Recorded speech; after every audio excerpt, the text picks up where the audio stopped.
श्री स्वामी समर्थ.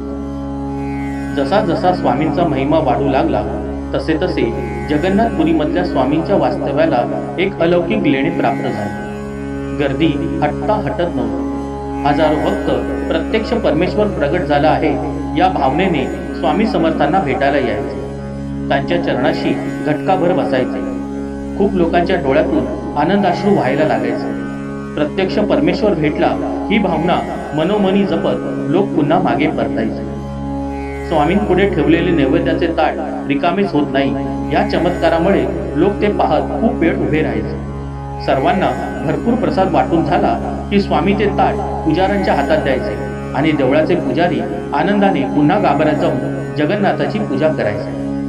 त्यांची तर अशी खात्री पटली होती की प्रत्यक्ष जगन्नाथानेच स्वामींचे रूप घेतले आहे. एक दिवस स्वामींनी निश्चय केला की जगन्नाथपुरी सोडायची आणि हरिद्वारला गंगेच्या काठावर शांतपणे बसायचे.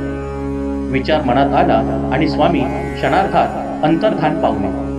वायुवेगाने हरिद्वाराला जाऊन पोहोचले. स्वामी हरिद्वाराला गंगेच्या काठावर एका झाडाखाली निवांत बसले होते. गावाला अजून स्वामींच्या आगमनाची वार्ता पोहोचली नव्हती.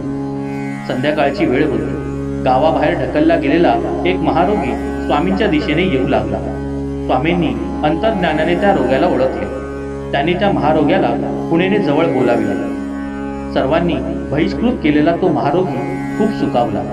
तो स्वामींच्या जवळ गेला. स्वामींनी त्याला गंगेत स्नान घातले. त्याच्या शरीराला स्पर्श केला आणि काय आश्चर्य, त्याचा महारोग संपुष्टात आला. तो पुन्हा माणसात आला.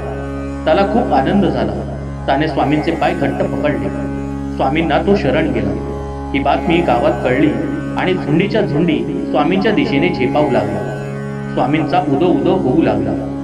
प्रत्यक्ष परमेश्वर प्रकट झाला आहे अशी वार्ता सर्वत्र पसरली. श्री स्वामी समर्थ.